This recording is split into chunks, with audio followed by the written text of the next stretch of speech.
श्री स्वामी समर्थ. जय जय स्वामी समर्थ. मित्रांनो, आपण देवपूजा करताना सर्वात आधी दिवा लावतो, कारण दिवा लावल्याशिवाय केलेले कोणतेही पूजन अपूर्ण असते. आपण जी काही पूजा करतो ती सर्व पूजा भगवंतापर्यंत पोहोचण्याचे कार्य दिवामार्फत होत असते. म्हणून देवपूजा करण्यापूर्वी सर्वजण दिवा लावत असतात.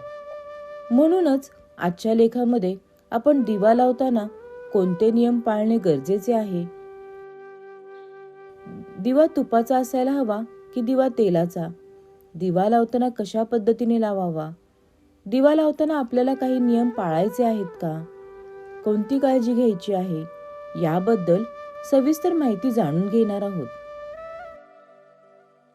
दिवा लावल्याने आपल्याला कोणकोणते लाभ प्राप्त होतात, त्यामुळे आपल्याला यशाची प्राप्ती होईल, हे सर्व जाणून घेणार आहोत. दिवा लावल्याने घरात नकारात्मक ऊर्जा नष्ट होते, तेव्हा दिवा लावण्यापूर्वी काही गोष्टींकडे लक्ष देणे आवश्यक आहे. देवघरामध्ये आपण जेव्हा दिवा लावतो तो घासून पुसून लख्ख करावा आणि त्यानंतरच दिवा प्रज्वलित करावा.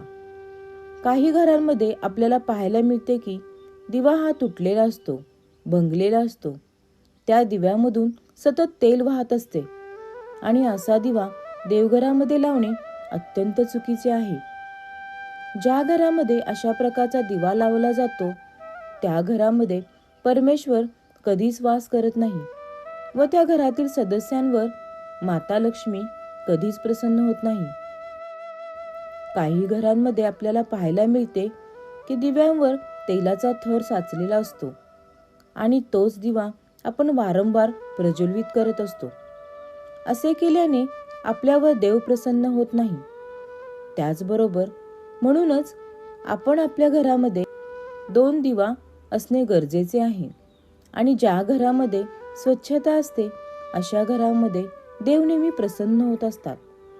म्हणून आपल्या घरामध्ये सुरक्षेच्या दृष्टिकोनातून 2 दिवा असणे गरजेचे आहे, कारण की एक दिवा खराब झाला तर आपण दुसरा दिवा आपल्या घरामध्ये प्रज्वलित करू शकतो.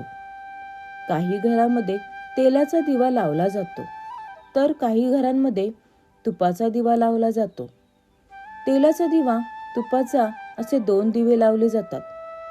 तेलाचा दिवा संकटे, अडचणीपासून सुटका मिळवण्यासाठी लावला जातो, तर तुपाचा दिवा पण संपत्ती आणि सुख समृद्धी मिळवण्यासाठी तसेच मनोकामना पूर्तीसाठी लावला जातो. त्यांच्याकडे गायीचे शुद्ध तूप असेल त्यांनी जरूर दिवा लावावा. आजकाल सर्वच गोष्टींमध्ये भेसळ येत असल्यामुळे बहुतेक जण तेलाचा दिवा लावणे पसंत करतात. ज्यांना तुपाचा दिवा लावणे शक्य आहे त्यांनी अवश्य घरात दिवा लावा. त्यामुळे अनेक फायदे होतात. असे दोन्ही प्रकारचे दिवे लावले जातात, परंतु कोणत्या दिशेला दिवा लावावा याबद्दल आपल्याला फारशी माहिती नसते. म्हणूनच अनेकदा देवपूजा करत असताना आपल्याला एखाद्या पूजेचे हवे असलेले फळ सुद्धा प्राप्त होत नाही. तुपाचा दिवा नेहमी आपल्या उजव्या बाजूला म्हणजे देवघराच्या डाव्या बाजूला लावायला हवा आणि तेलाचा दिवा नेहमी आपल्या डाव्या बाजूला म्हणजे देवघराच्या उजव्या बाजूला लावायला हवा.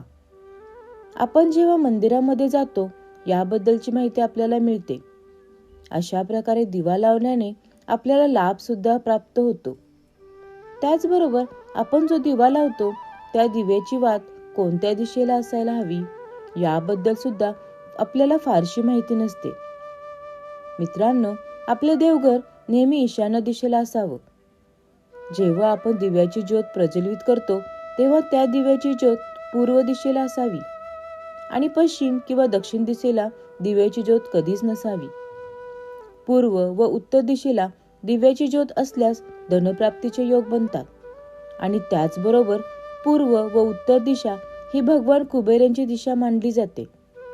म्हणून आपल्या जीवनामध्ये धनप्राप्ती नेहमी होत असते आणि त्याचबरोबर भगवंताचा आशीर्वाद सुद्धा आपल्याला प्राप्त होतो. चुकीच्या पद्धतीने दिवा प्रज्वलित केला तर त्याचा आपल्या कोणत्या प्रकारे फायदा होत नाही.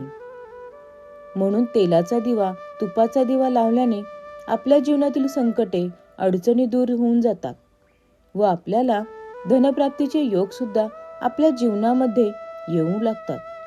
शुद्ध तुपाचा दिवा लावल्याने आपल्याला खूप सारे फायदे प्राप्त होत असतात. या दिव्याला रोज हळद कुंकू वाहून आपल्याला नमस्कार करायचा आहे.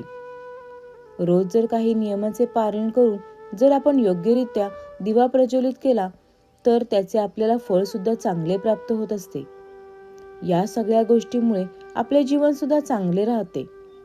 आपल्या जीवनामध्ये नेहमी धनाचे योग प्राप्त होते आणि त्याचबरोबर माता महालक्ष्मी व श्री हरी भगवान विष्णू यांची कृपादृष्टी आपल्यावर नेहमी राहते आणि यामुळे आपल्या जीवनामध्ये नेहमी सुख, शांती, वैभव आनंदाने नांदू लागते. श्री स्वामी समर्थ. जय जय स्वामी समर्थ. श्री स्वामी समर्थ.